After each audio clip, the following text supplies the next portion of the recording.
খেজুরের যে বিচি, এই বিচিটার তিনটা অংশ, এবং এই তিনটা অংশ নিয়ে আল্লাহ সুবহানাহু ওয়া তাআলা পবিত্র কুরআনুল কারীমে মোট 3টা আয়াত নাজিল করেছেন। খেজুরের এই বিচিটা যখন দেখবেন যে আপনি খেজুরের ভেতর থেকে বের করছেন, বিচির উপরে একটা আলাদা চিকন পর্দা থাকে। খেজুরের বিচিটাকে একটা হচ্ছে পেটের দিকে কাটা অংশ, আর একটা হচ্ছে পিঠের দিকের অংশ। পেটের দিকের কাটা অংশ যখন আপনি বিচিটাকে উল্টাবেন, পিঠের পাশে দেখবেন একটা নুক্তার মতো ছোট্ট গোল। আর একটা জিনিস দেখবেন যে পেটের যে অংশটা, মানে দুই পাশে যে ফাটলটা, এই ফাটলের উপর দিয়ে চিকন একটা সুতার মতো অংশ দেখা যায়। রব্বুল আলামিন কি বলছেন? প্রথমে 1 নম্বর সূরা ফাতিরের 13 নম্বর আয়াত আল্লাহ সুবহানাহু ওয়া তাআলা কি বলছেন? রব্বুল আলামিন বলছেন, ওয়াল্লাযীনা তাদউনা মিন দুনিহি মা ইয়ামলিকুনা মিন কিতমির।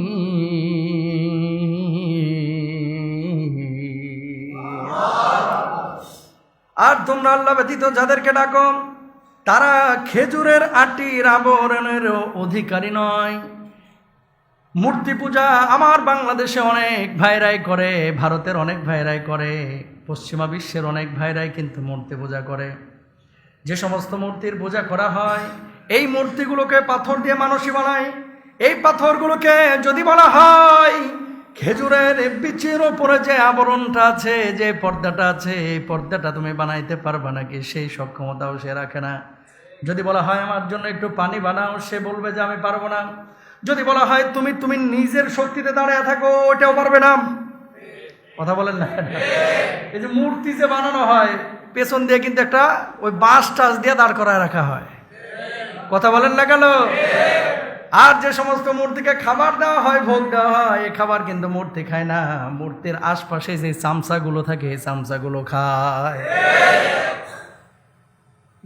আবার যেদিন মানে এটারে ধ্বংস করা হয়, নিজে নিজে কিন্তু ধ্বংস হয় না, বানাচ্ছে মানুষ। আবার মানুষ বলতেছে এটাই স্রষ্টা। এটা কেমন স্রষ্টা যে নিজে খাইতে পারে না, লড়তে পারে না? নাকের মধ্যে দিয়ে যদি মশা হান্দা একটু তাড়াইতেও পারে না। পারেনি? একটা মশা উঠছে, আপনার নাকে ঢুকলে তো আপনি টিকতে পারবেন না। থাবড়ায় মশার কান মন ফাটায় আলাইবেন, পিছিয়ে আলাইবেন, ঠিক কিনা? কানের মধ্যে যদি একটা মাছি ঢুকে, মাছিরা আস্ত রাখবেন নি, একবারে ডললে এটার একেবারে মেসাকার করে ফেলাইবেন। কিন্তু এই মূর্তির কানের মধ্যে ঢুকে, নাকের মধ্যে ঢুকে, মুখের মধ্যে ঢুকে, বৃষ্টিতে মূর্তির মাথার উপরে পানি পড়ে, এই পানিও কিন্তু আটকাইতে পারে না।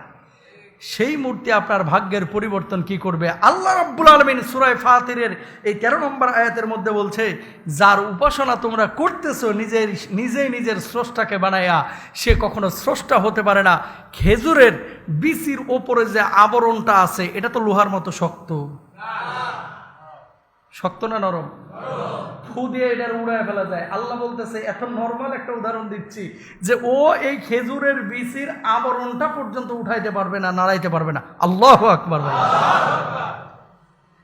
এই জন্য রব্বুল আলামিন কি বলছেন খেয়াল করেন, ওয়ালা ইন সাআলতাহুম মান খালাকাস সামাওয়াতি ওয়াল আরদি লায়াকুলুন্না আল্লাহ।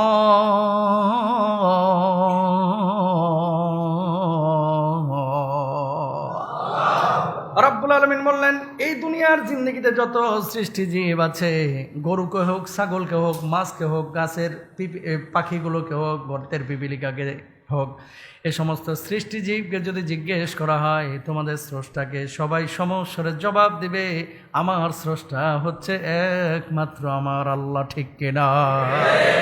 সুতরাং আমাদের স্রষ্টা কে? আরো জোরে বলেন, কে? বানিয়েছেন কে? খাওয়াচ্ছেন কে? পড়াচ্ছেন কে? গোলামি দাসত্ব হবে কার? সে আল্লাহ রাব্বুল আলামিনের গোলামি দাসত্ব মুসলমান করবে, কোনো মানুষের গোলামি চামচামি দাসত্ব করবে না। যে আল্লাহ সুবহানাহু ওয়া তাআলা বানিয়েছেন, সেই আল্লাহর বিধানকে আমরা আমাদের জীবনে মেনে নেব। ঠিক কিনা? আল্লাহ কবুল করুন, বলুন আমিন। তাহলে 1 নম্বর আল্লাহ সুবহানাহু ওয়া তাআলা সূরা ফাতিরের মধ্যে বললেন, যাদেরকে তোমরা আল্লাহ ছাড়া উপাস্যরূপে গ্রহণ করছো, ও মূলত নিজেরই কিছু করতে পারে না, তোমার ভাগ্য নিয়ন্ত্রণ করবে কিভাবে? শুনেন, যদি এই মূর্তির এই জিনিসগুলোই স্রষ্টা হইতো, যিনি স্রষ্টা হবে তার একটা গুণাগুণ কি? তিনি কারো মুখাপেক্ষী হবে না, তিনি কারো সাহায্য সহযোগিতা নেবেন না, তিনি সবাইকে সাহায্য করবেন, তিনি নিজে নিজেই স্বয়ংসম্পন্ন। যদি তিনি কথা বলার জন্য জিহ্বার সহযোগিতা নিতেন, তিনি প্রভু হতে পারতেন না। কাজ করার জন্য হাতের প্রয়োজন হতো, তাহলে হাতের সাহায্য নিলে তিনি প্রভু হতে পারতেন না। হাঁটার জন্য পায়ের সাহায্য নিলে তিনি প্রভু হতে পারতেন না। এটা মানুষের বৈশিষ্ট্য হতে পারে, কোনো খালেক বা স্রষ্টার বৈশিষ্ট্য হতে পারে না। তাহলে এখন যারা বলেন যে বাবা আমার ভাগ্য নিয়ন্ত্রণ করে, বাবার দরবারে গেলে এই পরিবর্তন হয়ে যাবে, ওখানে টাকা দিলে এই সমস্যা সমাধান হয়ে যাবে, এখানে একটা মহিষ দিলে এটা হয়ে যাবে, ওখানে হয়ে যাবে, এরকম যারা বলে তারা ভুলের মধ্যে আছে না ঠিকের মধ্যে আছে? ওয়াল কদরি খায়রিহি ওয়া শাররিহি মিনাল্লাহি তাআলা, ভালো এবং মন্দ সব কিছু নিয়ন্ত্রণ যিনি করেন তিনি কে? মানুষ কখনো কোনো কিছু নিয়ন্ত্রণ করতে পারে না, বরং আল্লাহ সুবহানাহু ওয়া তাআলা নিয়ন্ত্রণ করে। এবার আসেন, এবার রব্বুল আলামিন ওই আলগা সুতা, যেটা সুতার মতো খেজুরের আঠির পেটের মধ্যে দেখা যায় চিকন সুতার মতো, সেই ব্যাপারে আল্লাহ রব্বুল আলামিন কি বলছেন? সূরা বনী ইসরাঈল ৭১ নম্বর আয়াত, ফামান উতিয়া কিতাবাহু বিয়ামিনিহি ফাউলাইকা ইয়াকরাউনা কিতাবা ওয়ালা ইউজলামুনা ফাতিলা।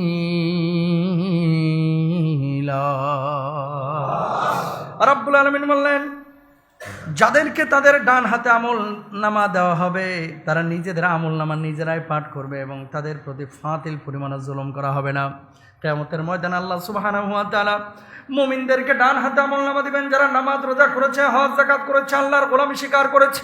ডান হাতে আমল নামা যখন দেওয়া হবে, কোন দিন জুমার নামাজে কখন মসজিদে এসেছেন, কোন দিন কত ওয়াক্ত নামাজ আদায় করেছেন, কোন দিন কত রাকাত নামাজ আদায় করেছেন, কোনো নামাজের হিসাব বাকি থাকবে না। কোন দিন সাদাকা করেছেন, কোন দিন দান করেছেন, কোন দিন মানুষের আইল ঠেলে জমি দখল করেছেন, কোন দিন আরেকজনের হক নষ্ট করেছেন, কোন দিন বোনের সম্পদ মেরে দিয়েছেন, কোন দিন ভাইয়ের সম্পদ মেরে দিয়েছেন, কোন দিন আরেকজনের মাথার উপরে বাড়ি মেরে ডাকাতি করেছেন, সব হিসাব কিন্তু দেওয়া লাগবে। কোনো মানুষ যদি মনে করে নামাজ তো পড়লাম, রোজা তো করলাম, হজ করলাম, সোমবারের দিন নামাজ পড়ি না, একদিন না পড়ছি তাই কি হয়েছে? কিয়ামতের ময়দানে আল্লাহ রাব্বুল আলামিন বলছেন ফাতিল পরিমাণ জুলুম করা হবে না। অর্থাৎ খেজুরের আঠির পেটের মধ্যে যেমন একটা সুতা রয়েছে, এই সুতা পরিমাণ অংশ কারো উপরে জুলুম করা হবে না। বলুন আল্লাহু আকবার। এই মুসলমান ভাইরা আমার শুনেন, শিক্ষা আছে অনেক। মানে এমন হতে পারে না, দুনিয়ার জিন্দেগিতে এরকম কিন্তু হয় যে ছেলে অপরাধ করেছে, আব্বাই চিন্তা করতেছে এসএসসিতে জিপিএ 5 পেয়েছে, এইচএসসিতে পেয়েছে, ওই ইন্টারমিডিয়েট পেয়েছে, দাখিল আলিমে পেয়েছে, অনার্সেও ভালো রেজাল্ট, আবার রিটেনে টিকে গেছে বিসিএসে। ওই একটু অপরাধ করলে কি হয়েছে, ছেলে তো আমার মাশাআল্লাহ ভালো। দুনিয়ার জিন্দেগিতে এরকম হতে পারে, অফিসের বস না ছেলেটা খুব ভালো কাজ কাম করে, একটু ভুল করছে, যাক মাফ করে দিলাম। আল্লাহর আদালতে এগুলো কিন্তু চলবে না। মাফের বিষয়টা পরে, কিন্তু যেটা করেছেন আগে সব কিছু ডিসপ্লে হবে, দেখা হবে, তারপরে হিসাব নিকাশ হবে। আল্লাহু আকবার বলেন।